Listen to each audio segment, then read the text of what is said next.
A few folks connecting to audio, so we will give it just a second here.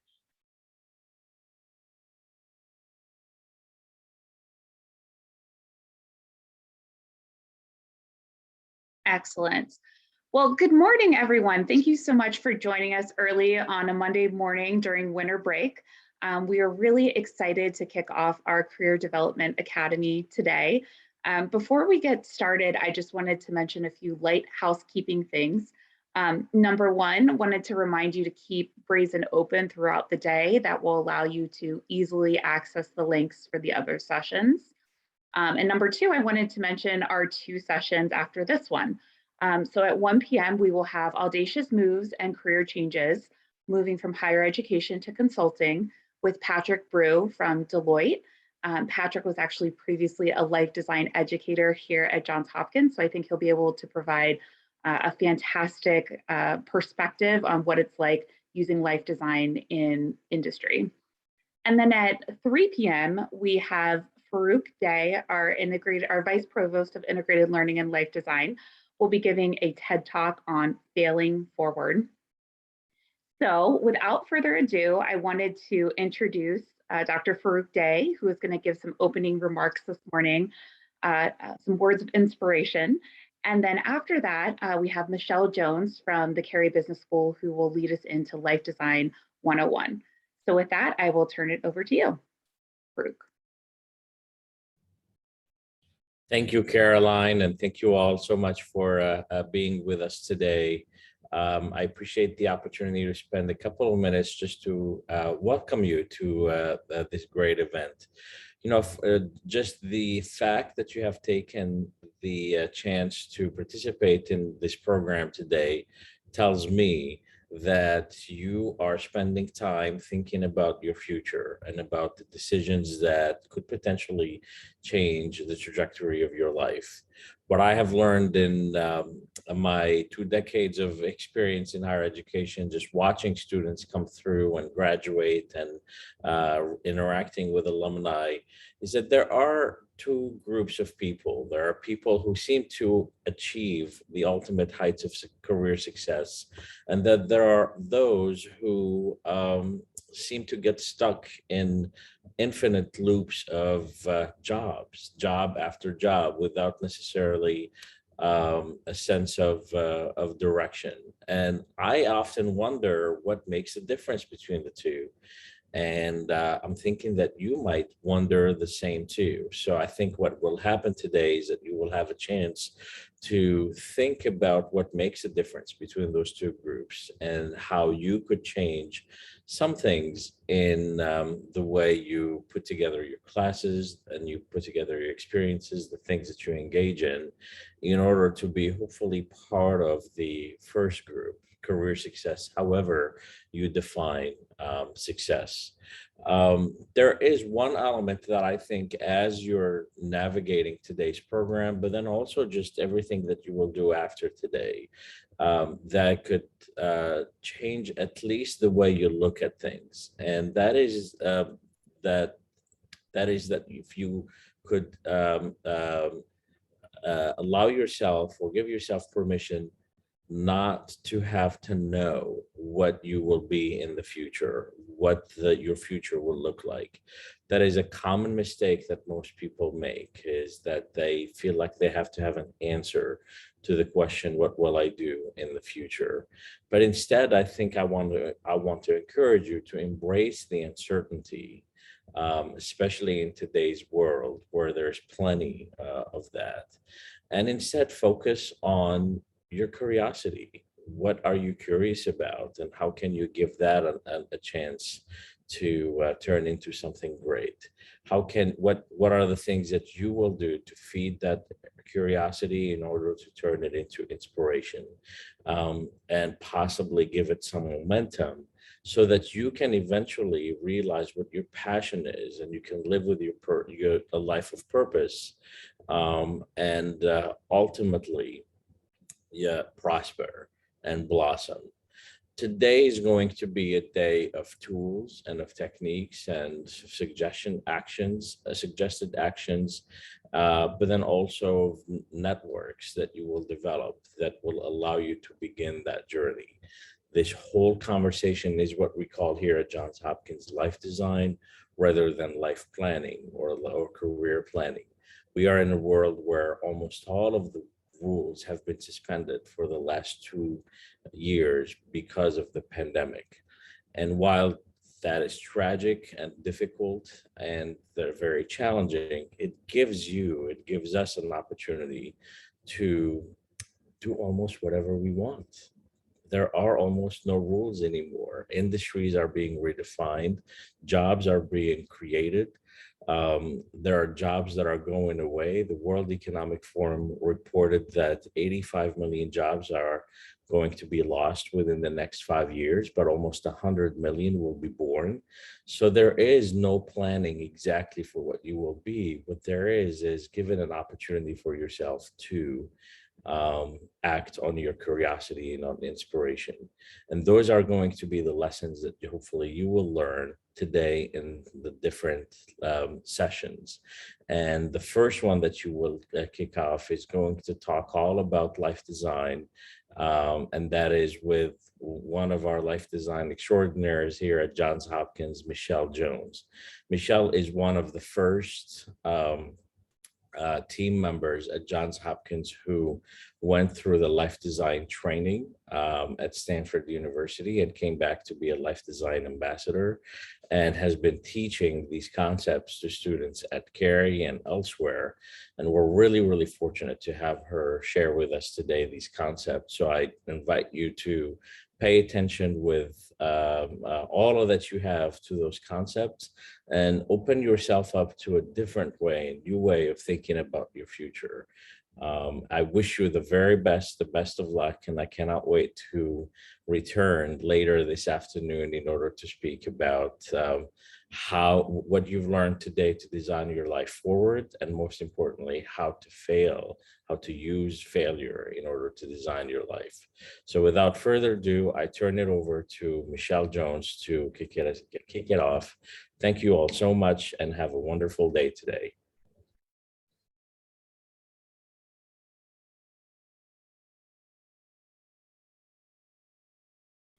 Michelle, you are on mute. Okay, there we go. I thought I hit unmute, but apologize. And just good morning, everybody. As Farouk said, I'm Michelle Jones. I'm Senior Associate Director of Career Education and Life Design over at the Cary Business School, but I'm happy to work with all of our students here at Hopkins, at Homewood and here at Bloomberg. And so I work collaboratively with Caroline and Paul. And so happy to be here with you all. As I note on this screen, if you're comfortable, I know we're all kind of over Zoom right now at this point, and it's a Monday morning. So feel free to keep your camera off in this big room when it's going through kind of my discussions, but we will be doing some interactive breakout rooms. And so I encourage you when you're in the small breakout room to turn your camera on so you can get to know each other. And I'll have you because I know this is throughout the whole school. So I'll give you a chance to also introduce yourselves and you can meet other peers at Bloomberg. So again, feel free to keep the screen off here, but share it. And this is a judgment-free zone. So no judgment if we're in pajamas or anything like that, but you've got fair warning. We got a while before we get to those breakout rooms.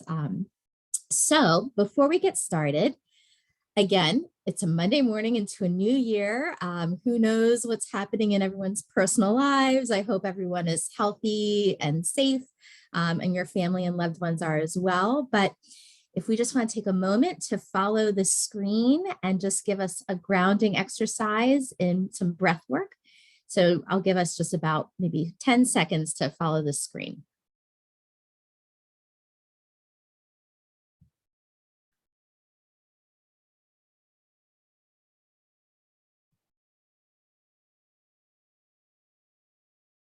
Okay. All right. So we are so happy that you are here. This session will be based off of the design thinking frameworks and the life design process that was started over at Stanford Business, not Business School, Stanford D School, the design school, and also the book Designing Your Life. by Bill Burnett and Dave Evans. And at Stanford, and if you're familiar with this book or if you've read this book, again, Designing Your Life, you'll know that the "You Are Here" sign is a little tongue-in-cheek note that they actually have as a physical marker over at Stanford. And it's to really understand where you are. And so when we say "you are here," this is the introduction to life design. We want to understand who you are and where you are, and not where you wish you should be, not where you think you should be, not where your peers are, not where others or society, peers, society, loved ones, professors, where they think you should be, but we want to know where you are. And so right now we are all right here, and we want to acknowledge and accept that this is our starting place and there's nothing wrong with that, and we're going to move forward. So as we get into this, I want to introduce the design thinking process and how it plays into life design. I don't know how many of you, if you want to put in the chat box, if you're familiar with design thinking, this will be a very brief overview of the framework. There are design thinking classes you could take. I'm not sure at Bloomberg, but definitely at Carey. But I'm gonna give a very brief introduction as to how, all right, we got someone who leads workshops, so we're a little familiar with it. So I'll give a brief introduction to design thinking and discuss how you can lead this into your life.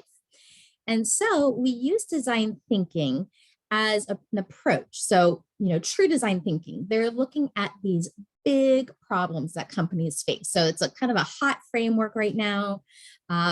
Companies are using this to think through and get different ideas and a different approach.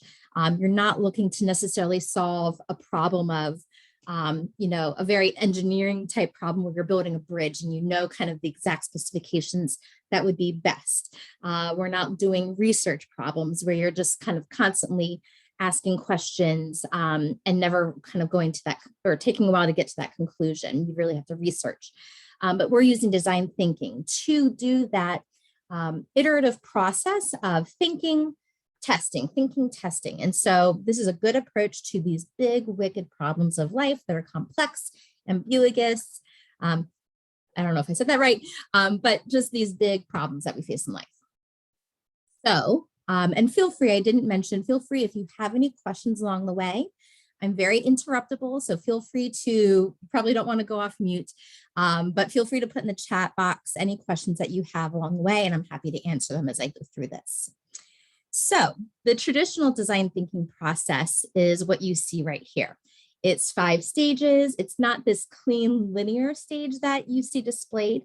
If I showed the actual stage, you'll see lines everywhere around this. But we see 5 stages of empathize, define, ideate, prototype, and test. So I'm going to run through each of these one by one.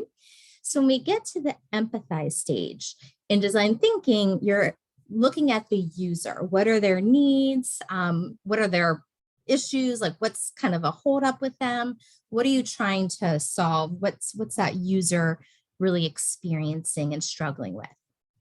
When we think about life design, that user is you.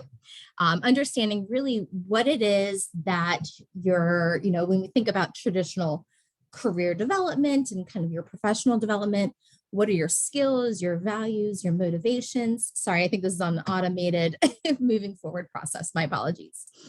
So we're thinking about you as the user when we think about your life design. So really taking a moment to understand what it is that you're looking for and taking an assessment of here's where I am right now. Here are those skills, values, motivators that I have in my life. That's where you might typically do an assessment, a career assessment. I don't know what Bloomberg offers. Maybe Carolyn and Paul, you could put in the chat box any assessments that you offer, but also schedule appointments with your career coaches. The next step of the process is define. And so in design thinking, it's where you're really looking at the scope of the problem, the shape, the characteristics. What are you trying to solve for? And so really looking at, digging deep into not having an ambiguity ambiguous, there we go. It's Monday morning, I apologize. Ambiguous problem, you want to really understand and define what it is that we're trying to solve for. And in life design, it's what am I getting this degree for? Some of you know exactly what you want to do, and you're looking to the session to maybe get you some steps to move forward. Others, you might have an idea of what you might want to do post your degree, but you're still exploring. And others might not have much of an idea, and you're just really wanting to, you came to graduate school to help with a transition, especially in this volatile market. But you know, you're wanting to understand what it is that I can move forward with. So defining it is, in life design, is what am I currently pursuing? Not necessarily a problem, but what are my goals? What are my ambitions? And how do I want to move forward? So then we get into ideate. And when you think about design thinking, this is where you get into that fun, very visual aspect of, you see Post-it notes. If you ever just Google design thinking, you'll just see hundreds of images of Post-it notes and people just putting crazy Post-it notes everywhere. So this is where we're brainstorming and just really, like it says, getting past our brain's tendency to be critical and leap to judgment. So this is where you just want to get wild, crazy ideas. You want to kind of take your first few minutes of getting your standard things out and then just really pushing yourself to think through wild and crazy ideas. When I did a design thinking course, the instructor said, if Oprah is not somewhere on your board, you're not doing it right. You got to go wild and crazy. So you want to get past that judgment. So when we think about life design, you can think about, this is where you're kind of getting input in from other people, getting ideas about what it is that you might want to pursue.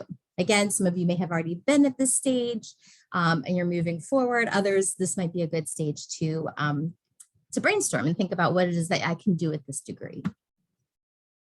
So then we move into prototyping. So once you have an idea that intrigues you, that you want to, you know, possibly move forward with, we're not saying definitively move forward with, but you want to possibly kind of check it out.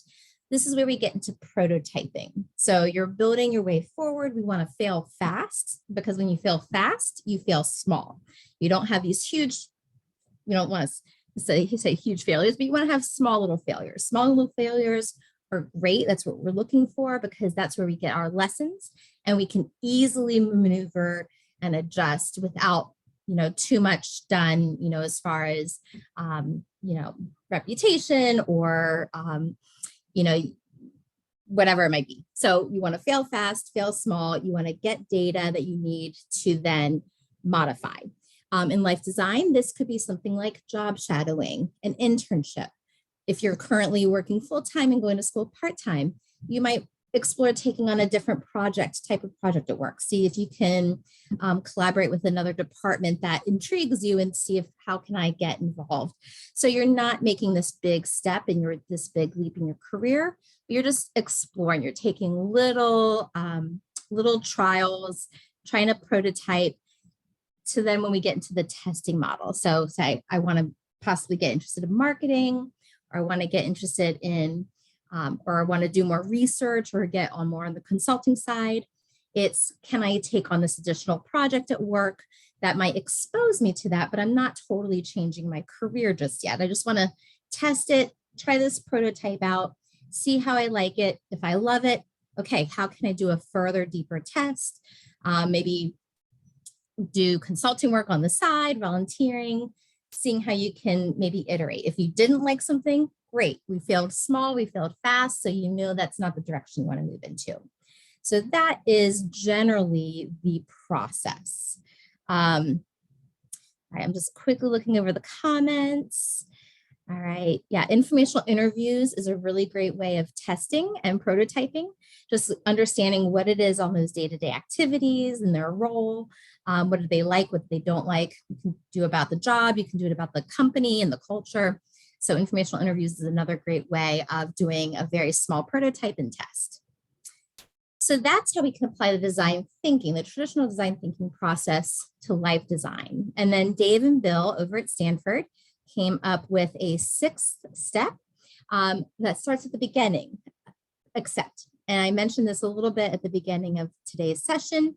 We want to really understand where it is that you're starting from, because if you don't have a real nice assessment of our starting point, you're not going to be able to confidently go forward, or you're not going to be able to realistically move forward. Because if you're saying, well, this is where I wish I should be, this is where I think I should be, that's going to be a huge leap to kind of make that maneuver. You really have to understand and empathize with yourself and accept, this is my starting point.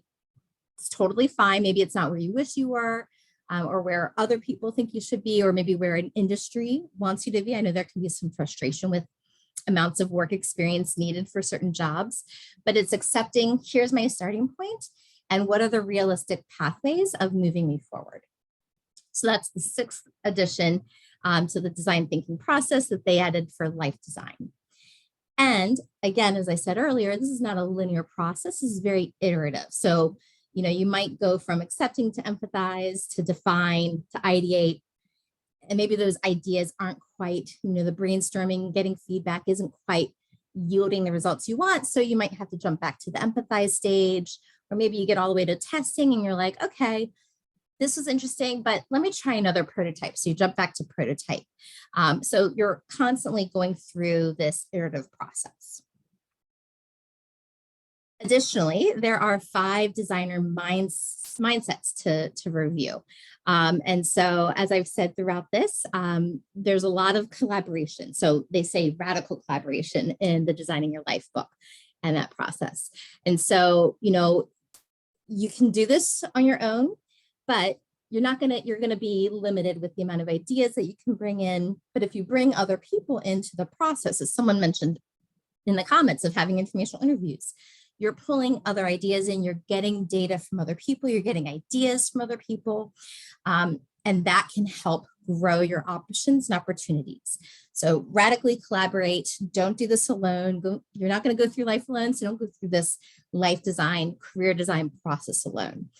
We're here to help you here at Hopkins and the staff in the career offices, but also use your networks.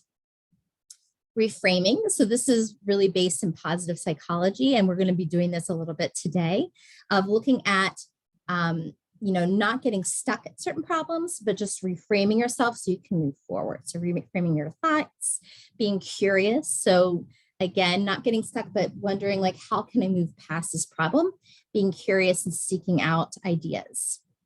Being mindful of the process is important, kind of knowing, all right, I'm in the testing stage, but did I really get enough of the ideas that I want? Let me maybe go back to where I was in the ideating stage and seeing, am I really defining the right problem? Maybe I need to go back to the definition stage.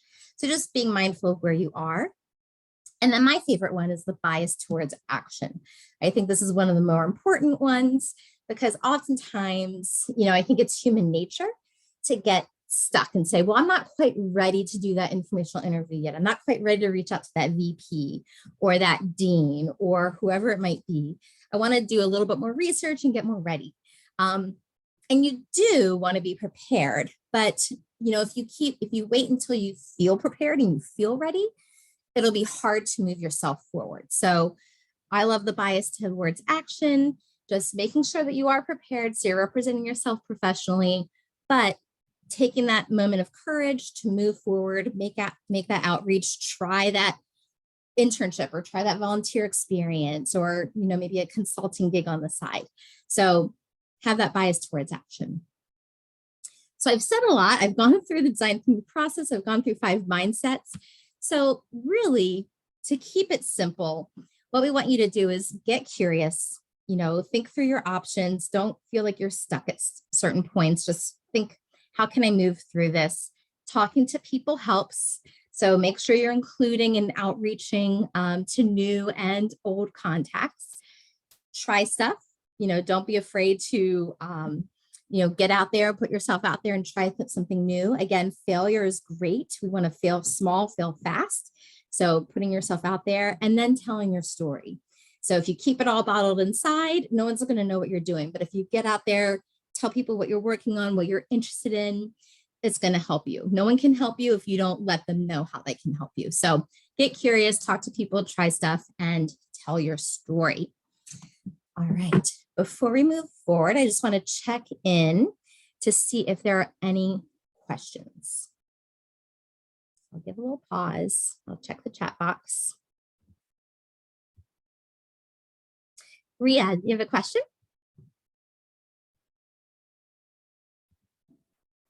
Yes. Hi, Michelle. Thank you for Hi. the session. Just wanted to ask, like, how often should we reassess where we are in our careers? Because like at times what happens is once we're in one job for like say 1 or 2 years, and we're liking that job and we want to stick with it, but we're kind of like not flexible and open to like exploring new options.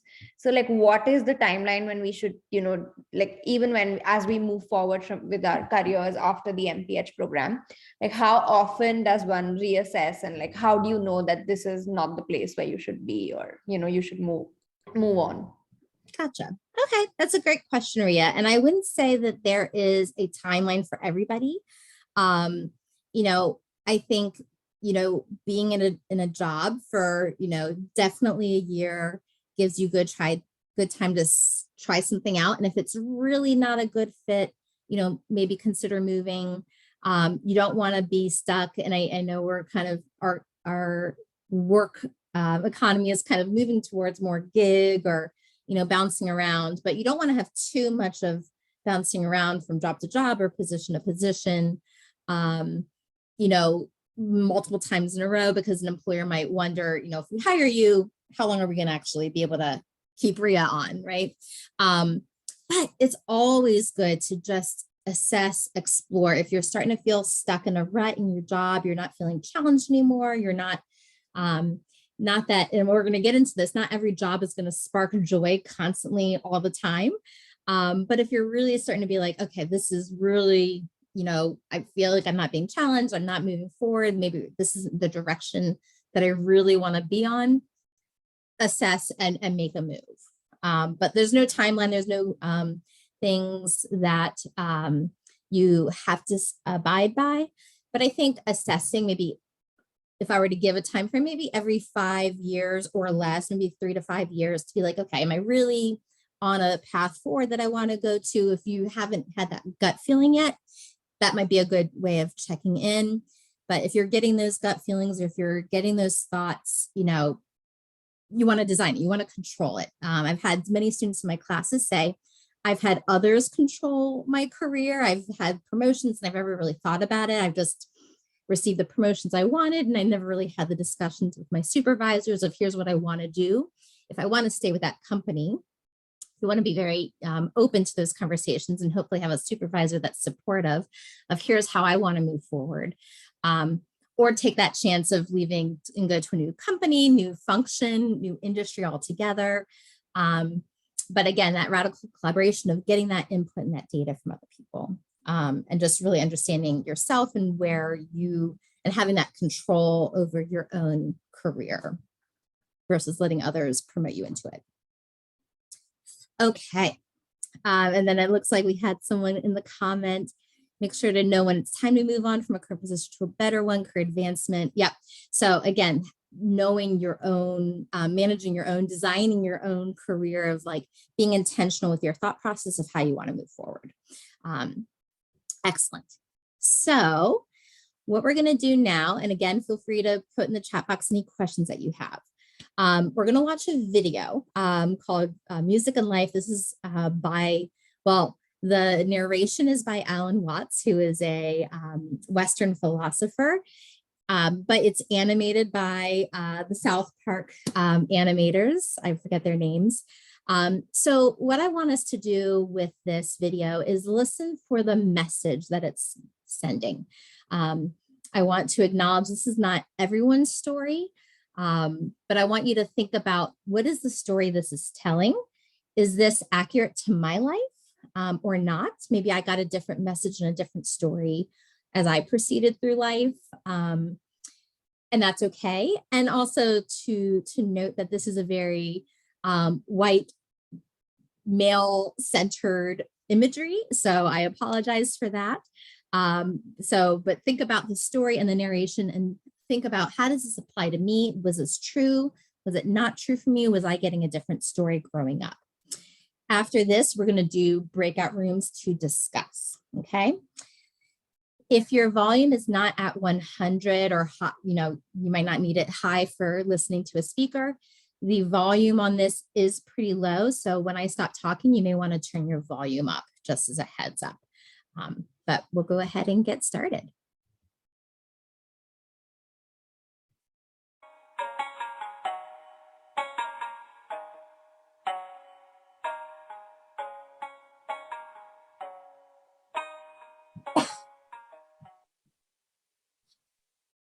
In music, one doesn't make the end of a composition the point of the composition.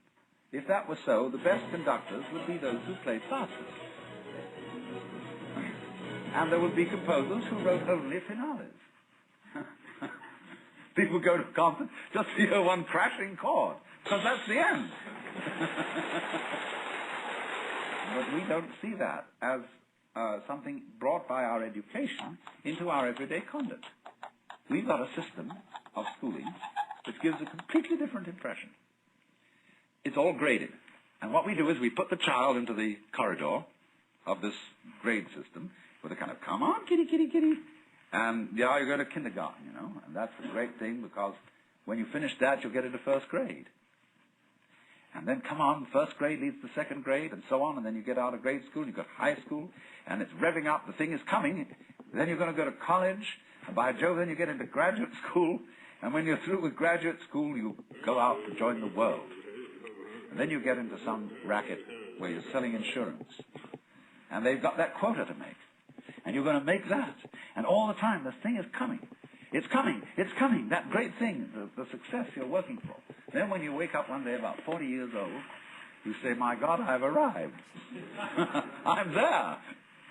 And you don't feel very different from what you always felt. And there's a slight letdown because you feel there's a hoax. And there was a hoax, a dreadful hoax. They made you miss everything. We thought of life by analogy with a journey, with a pilgrimage, which had a serious purpose at the end, and the thing was to get to that end, success or whatever it is, or maybe heaven after you're dead. But we missed the point the whole way along. It was a musical thing, and you were supposed to sing or to dance while the music was being played.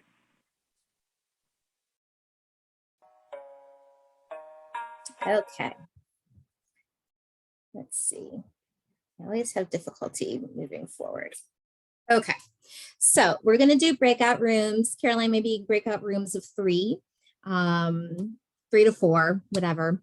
And so what I want you to do in your breakout rooms, we'll give you time, about 10 minutes.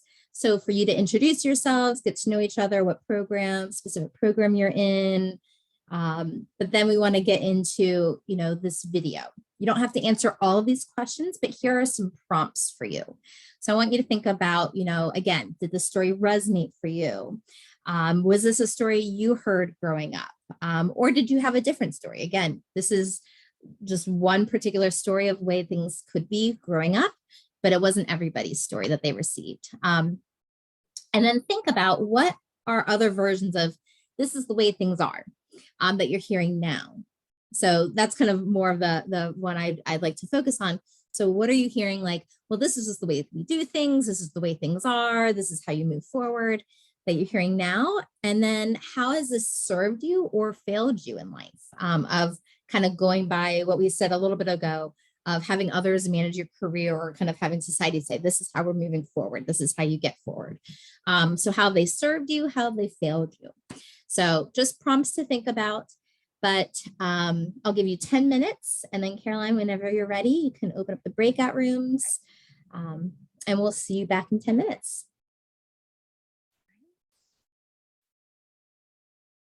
Oh, Michelle, someone's asking if you could post in the chat. I'm assuming the questions. Yes, I'll put the questions in the chat once we're in the breakout rooms. Okay, perfect. Actually, let me do that now before you go into breakout rooms. Sorry, let me Yeah, that's fine. And paste.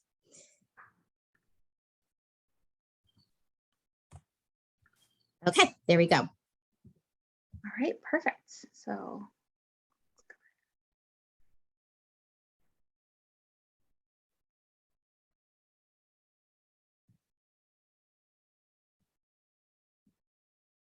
Once I see most people in, I'll start the timer for 10 minutes. Okay, great.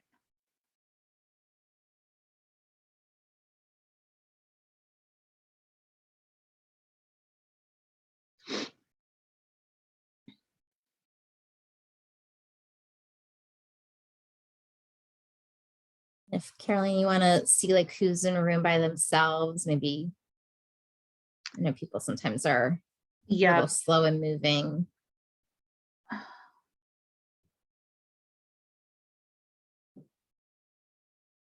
Oh, okay. It actually, so it took you and it took Olivia and assigned you to rooms. So there's a couple of people that are by themselves. And then some people leave and they do breakout rooms. Gotcha. So let me move her.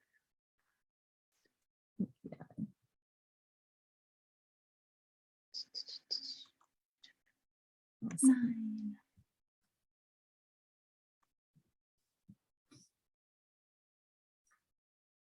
9.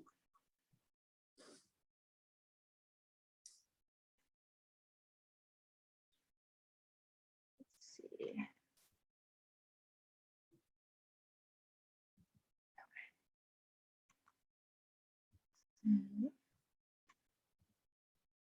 Yeah, people are jumping off. Yeah, breakout rooms are always a little Goofy. hard to. Okay, I think most have 2 to 3. So Perfect. we lost some people, but I think that should be okay. Yeah. Let's see, Megan is still here. Joined. Okay, I'm going to join one of the rooms. They had a question. Yeah, sure.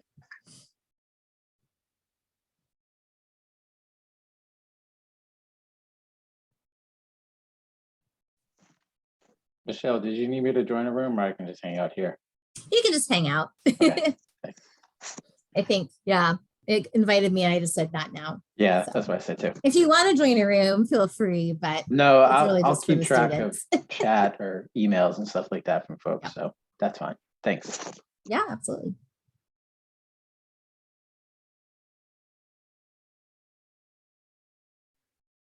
Okay. Were they okay? I think so. Yeah, they were just concerned because they're like, we only have 2 people. And I was like, well, a lot of people jumped off. Sorry. Yeah. So. There's a workshop I do for a residency program around storytelling and their pitch. And we noticed that when it gets to the point where we're doing breakout rooms for elevator pitches, people just jump off. So we say, like, if you want to jump off, totally fine. We get it. Just do it now. Right. So we don't have to like rearrange everything. And yeah, we say it multiple times and it's helped a little bit, but we still have people that jump off. Right. But I tried to give warning at the beginning that we'd be doing breakout rooms. So yeah, they should be prepared. And you said you sent a message to all of them. Was that right? Well, I put in the chat right before the breakout rooms opened. Perfect. Okay. So they should see it in their chat history. Cool. Will you give them a countdown? I've got my clock going. Okay. Okay, good. I was going to say, because I didn't like start a clock. Yeah. Yeah, I'll give like a 2-minute warning. Perfect. And then I'll tell you when you can close. Cool.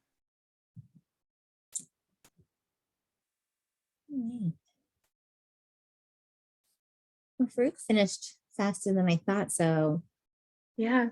And that's fine if we end early and give people some time back. That's totally fine. I think we just wanted some buffer, just not knowing, how long he wanted to talk for. So we'll do at least another breakout room, and then they can work on something at the end. So I'll kind of see how it's feeling.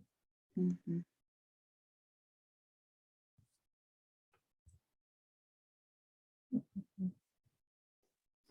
And Caroline, those 2 that wanted to come back in, they're in, so we're good. Yeah, I saw that I guess you had unlocked it. So once I Yeah. saw those two people admitted, I locked it again. So Perfect. I did have one student who's emailed me a few times this morning that's really struggling to navigate, I guess, Brazen and where the links are. Like emailed me about the Zoom links, and then I was like, oh, well, actually, you need to RSVP for each Day. thing, and then the link is in there. So hopefully they are figuring Yeah. it out. And I would say too, if it does become that difficult for somebody, we can just send them the Zoom link and the passcode, and at least we'll have a name of who it is, you know, if they're having trouble with it. Yeah. Yeah, well, I wasn't sure what sessions they were planning to attend because they said they registered for the whole winter intersession. So I'm not sure if they were planning. Okay.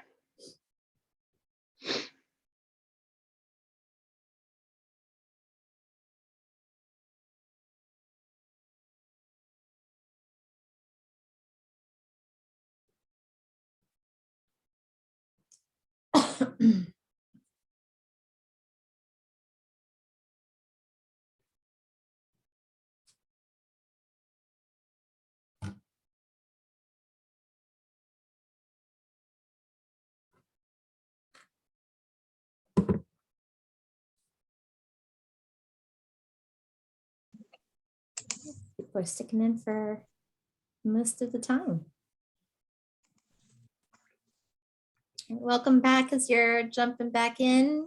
Our rooms will be closed in about 5 seconds, so everyone will be back then. Okay, welcome back, everybody. So feel free, I'd love to, in the chat, if you could write maybe 2 or 3 words about, you know, any of the prompts that you see on the screen. I'd just love to hear what you discussed. And if we have a brave soul or two, if you want to unmute and share any discussion insights that you had that you think the group would benefit from.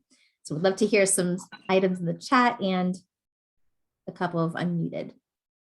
Hi, everybody. My name is Shefali Gupta, and I'm just sort of picking up the question from Michelle. And you know, I watched the video and I kind of thought to myself, okay, you know, I think for the most part, you know, people do go from the primary schooling to secondary schooling to college to grad school, but it doesn't necessarily work out that way because of various reasons. But I think also the dynamics of different industries is changing so quickly that I feel, so I just recently applied to a lot of PhD programs, and I'm still in the midst of applying, and you know, I just, I think in some ways, I feel I'm more competitive, you know, than a regular applicant who's gone from a bachelor's to a master's to a PhD. But, you know, I've also kind of run into some issues with some academic institutions because that's who they want. They want somebody who they can groom. And so it's been an interesting experience for me. And I felt like maybe there's something that I'm missing or that I need to hear in order for me to have a sort of a bigger perspective on things. And so the video was definitely very interesting, but also, I mean, I could reflect on, you know, my personal experiences relating to what the video was talking about. But at the same time, I don't know. It's gotten so vague, so competitive. So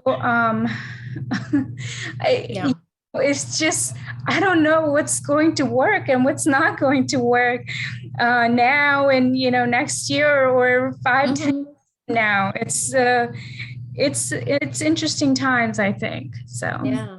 Well, thank you for sharing and being open and vulnerable to the group. I really appreciate it. And just to echo, I think Jen's comments are similar in line to what you have, you know, that if you follow, you know, these steps, if you follow the rules that have been set up, you'll have all these opportunities, you know, and so it kind of is in line with what you were saying of, you know, the rules are changing, and Farouk said this earlier, you know, rules are changing.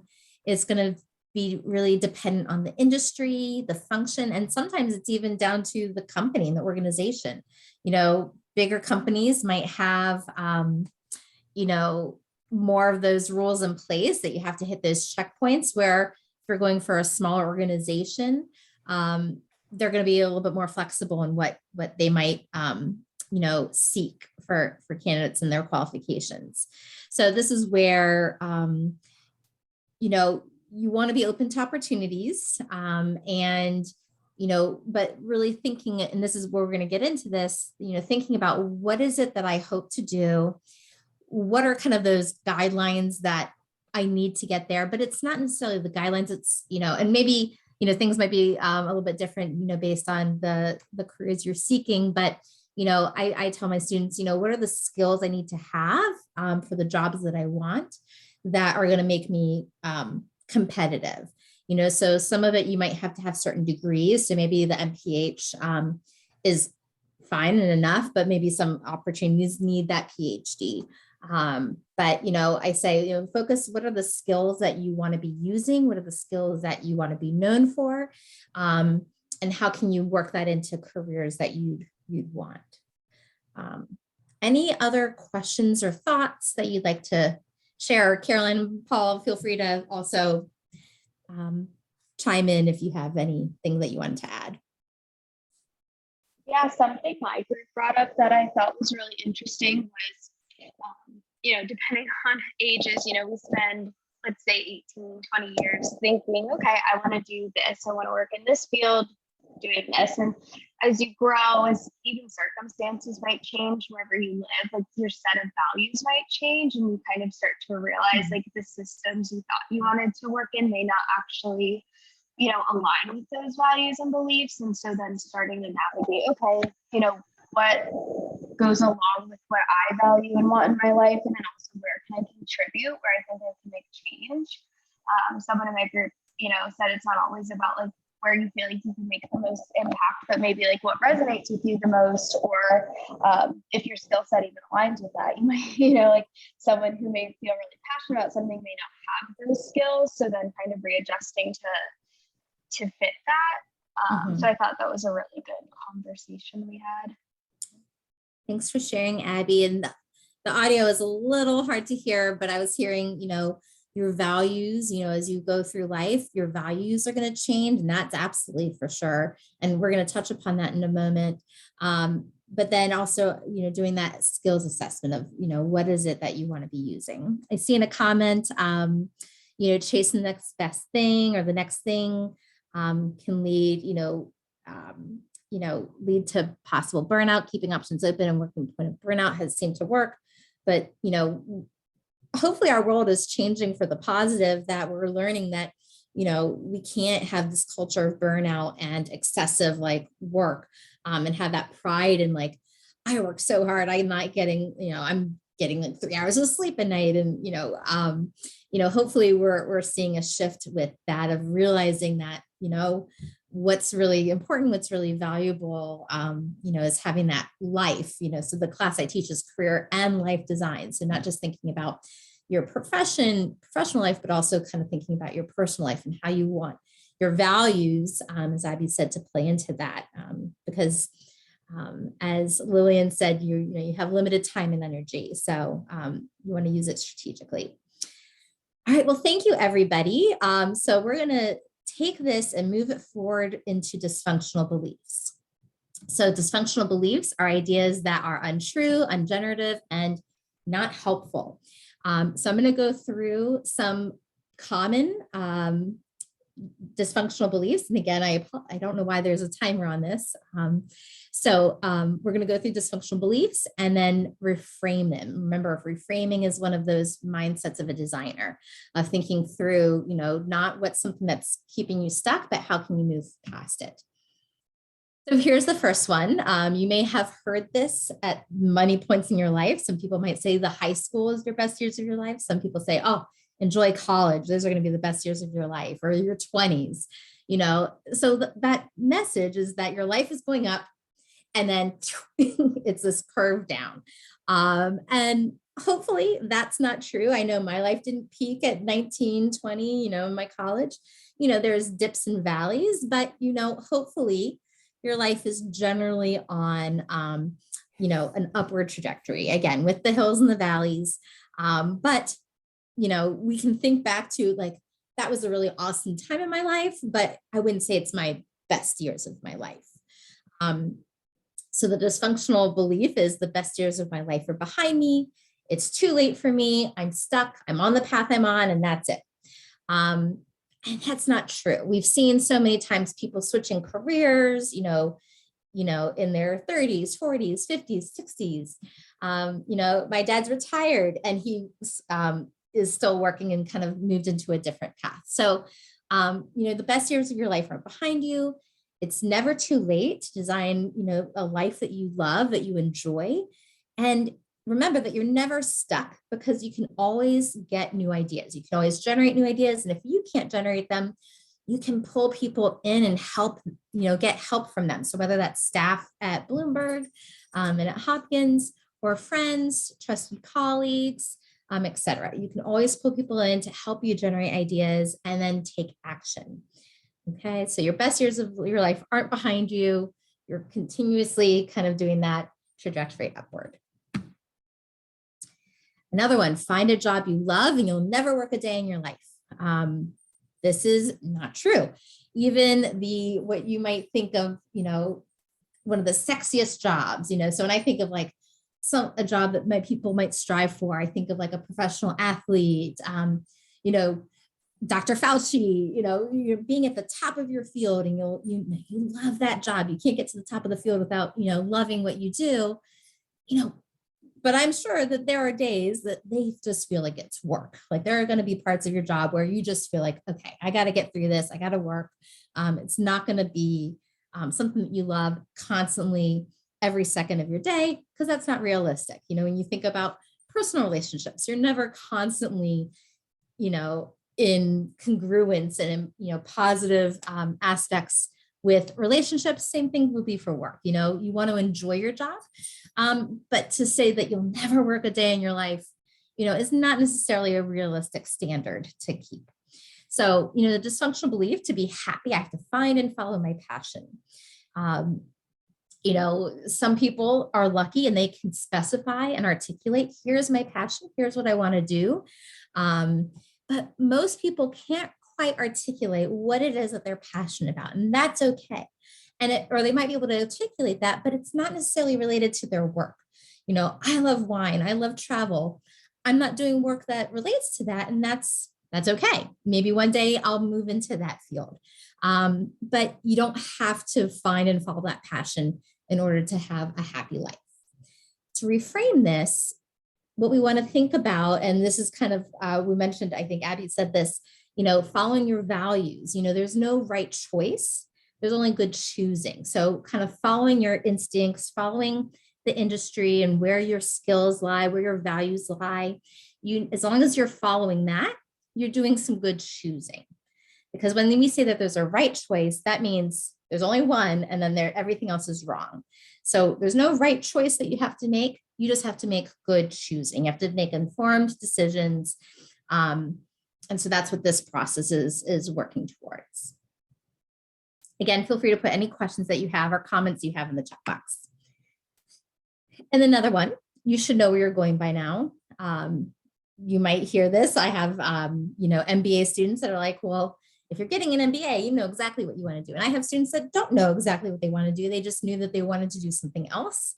They knew generally what the area they wanted to be in, but they're still exploring the specifics. So, in your late 20s, 30s, 40s, 50s, it's okay if you don't know exactly where you're going, by now. That's fine. So you won't always know where you're going, but you have a sense, again, through that good choosing, if you're going in the right direction. So now I want you to have a turn. So I'm going to give you about 2 minutes to think through a dysfunctional belief that you're hearing, maybe from society, from family, friends, peers, supervisors, something that you're hearing that's maybe stopping you from moving forward or thinking through,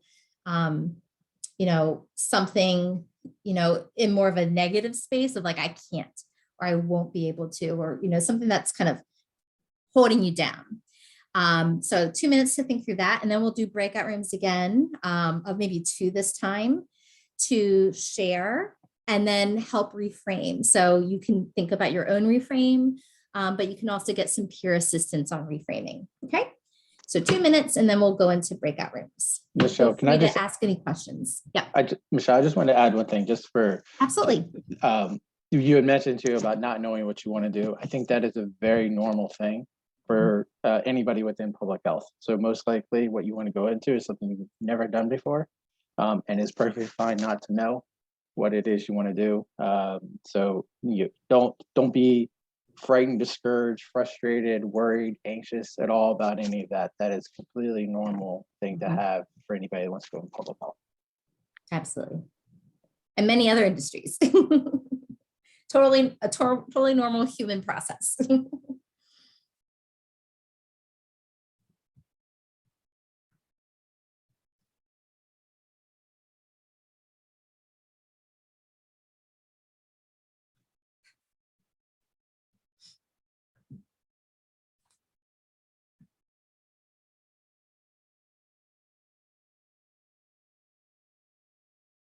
Okay, about 1 minute left.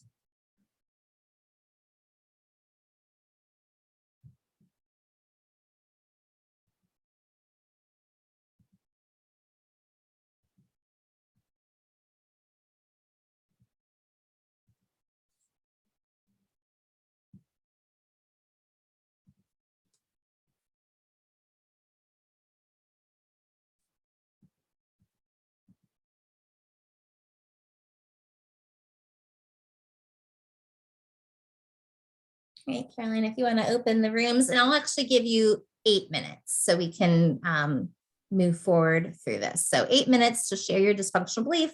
Also introduce yourself. You should be in rooms with others, and then help reframe. And then I'll give you a 2-minute warning.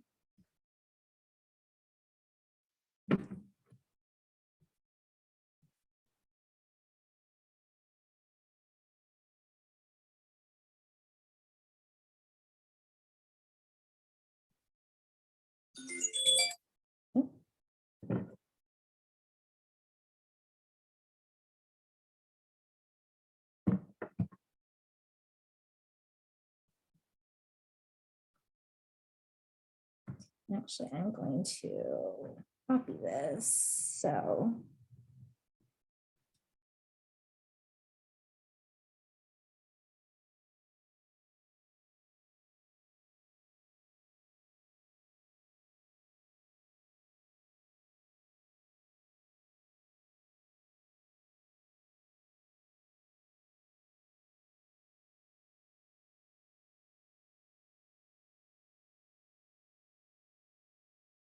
okay, welcome back. Welcome back, everybody. So no need to go off mute, but I would just love to see in the chat box, what was that experience like in a couple of words, of sharing something that you feel stuck on and getting insights into how you can reframe it. Feel free to also share any reframes that you thought were particularly insightful, but just a few words of how that experience was. Reaffirming.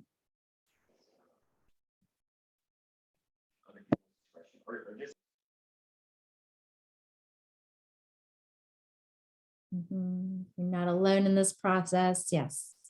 As we said before we went into the breakout rooms, it's very human nature to feel lost and that everyone else hasn't figured out.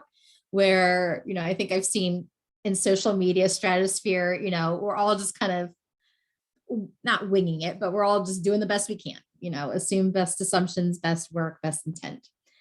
Creating connections, commiserating with one another. Yes. So absolutely share with your classmates. Grad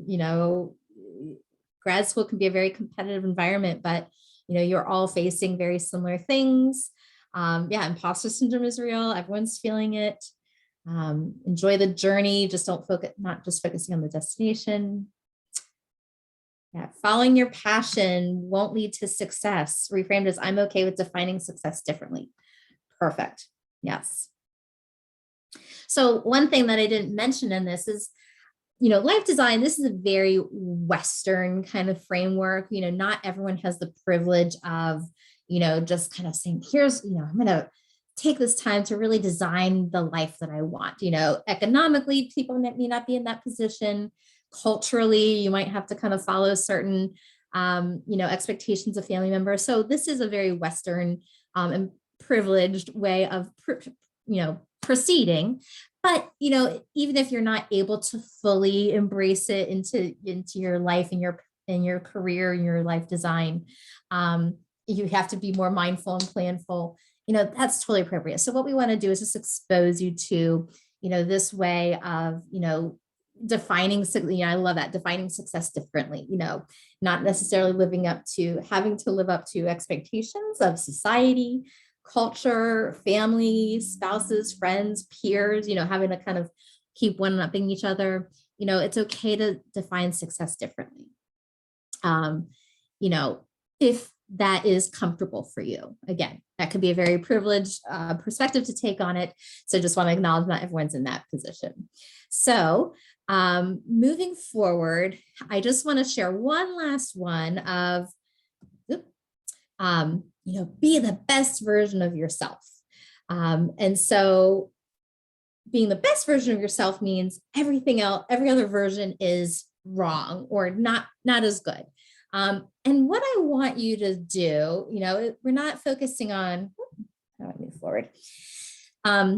Questions of like, am I settling? Is this really it? What I don't want the message here to be is not to aim for high aspirations. You're already students at, one of the best public health schools, you're at Hopkins, you're high achievers. So that's not the message I'm wanting to. What I want you to take away is, not necessarily having to follow a prescriptive pathway if that doesn't feel right for you. If it feels right for you, wonderful, absolutely. But that's not necessarily the case for everybody. And so, I want you to achieve and be high achievers. You already are, have ambitions. But what we're wanting to do is really saying, are these ambitions aligned with my ambitions, what I really want out of my life? Or is this kind of being prescribed to me? Am I kind of chasing something that someone else wants me to chase, or even not even someone else? Maybe your family and friends are open to whatever, but maybe just you feel societally, I have to advance in my career, I have to move up. So we have managers who really aren't great managers because, that's not what they enjoy doing and what they're skilled at. So we have people that then get burnout and like, well, this isn't really the job I really want. Like, I love doing what I did, back a few jobs ago. And then I kind of advanced and moved beyond something that I'm really interested in doing. So it's just taking a moment to pause and just think about, how do I design my way forward? Checking in, is this really what I'm wanting? Is this what I'm being pushed towards? Am I okay being pushed towards that? If that's fine, there's no judgment there. But I hope you feel free of kind of the judgment of pursuing what you want to do as an option. Okay. So lastly, we're going to finish a little bit early. I'm not going to do another breakout room, but, and I'm going to put in the chat box this website.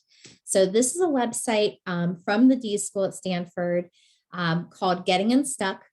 And it asks you, and there's actually music that you can listen to, recordings, audio that takes you along. It's about an hour-long process to frame, act, and reflect. So it's asking you to look at what is a specific goal that I'm trying to achieve, nothing big, a small goal. Maybe, I want to exercise every day for a week. Maybe it could be a small goal like that. Or I want to cook something out of my comfort zone.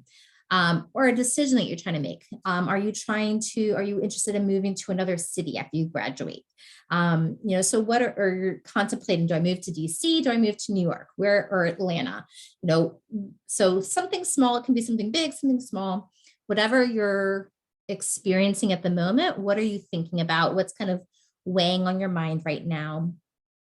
And then this website and the app is walking you through that reframing of kind of thinking through prototypes, testing, going for something small, like a small win or a small failure, talking to people, so if you were deciding, do I want to live in Atlanta after I graduate? Do I want to stay in Baltimore? Maybe you go on,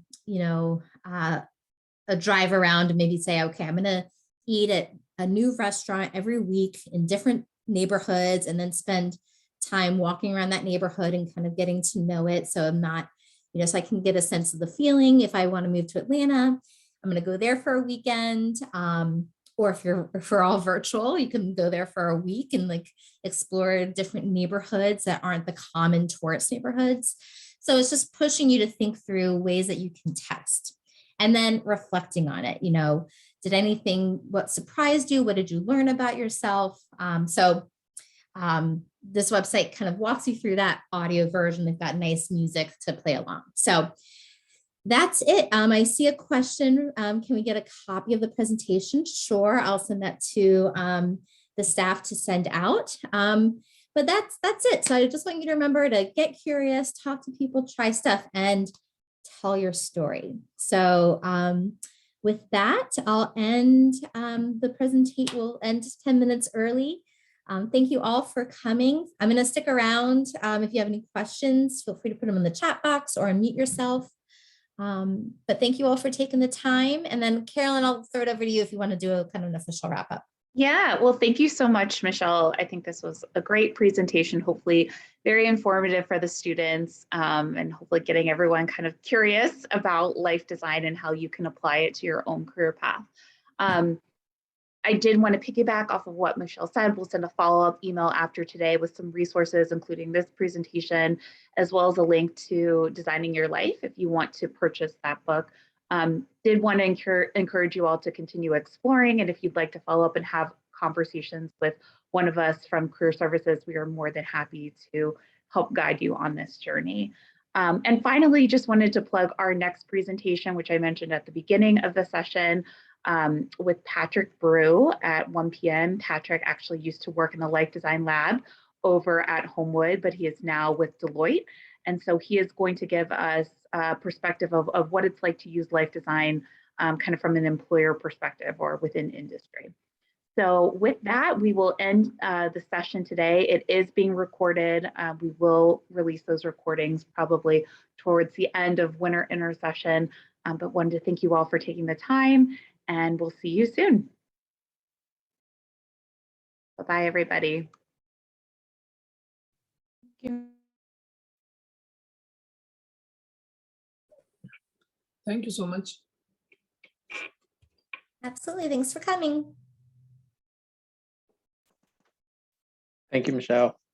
Yes, Yeah, thank you're you, welcome. Michelle. It looks like we don't have any questions. So, oh, and Mal, do you have a question?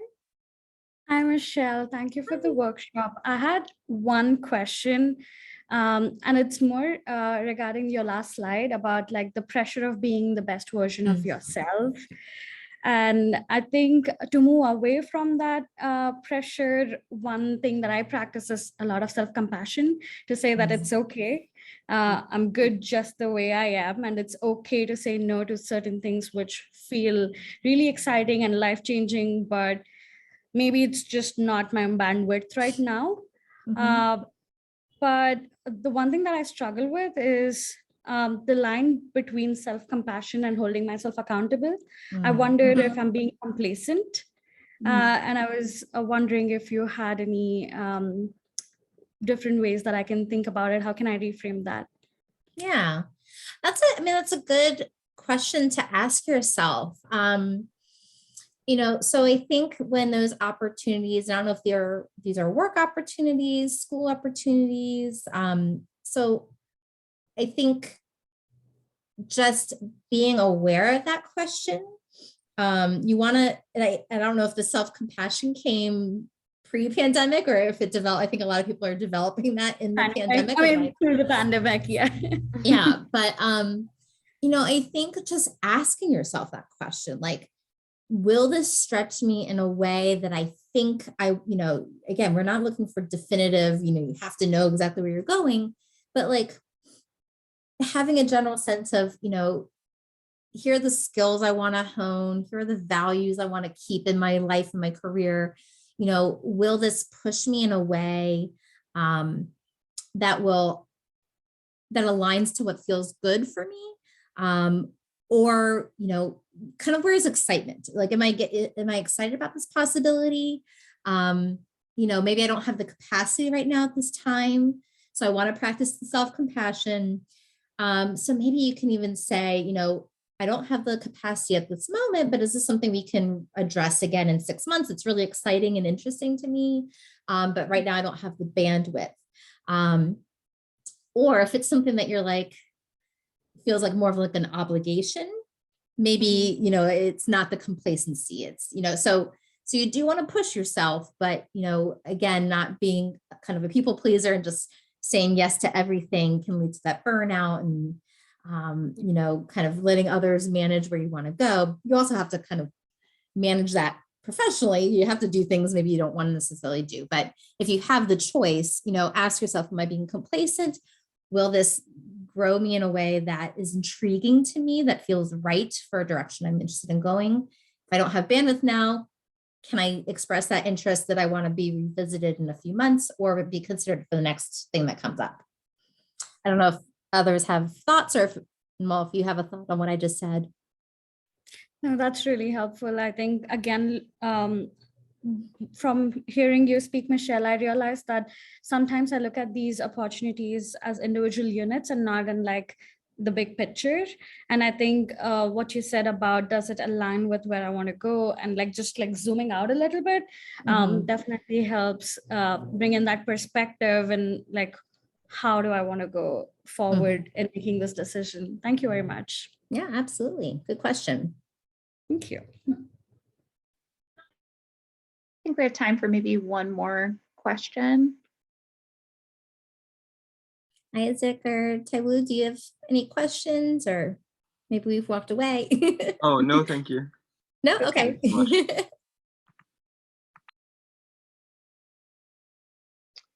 Okay, well, with that, I think we can go ahead and wrap up. Thanks again, Michelle. This was really fantastic.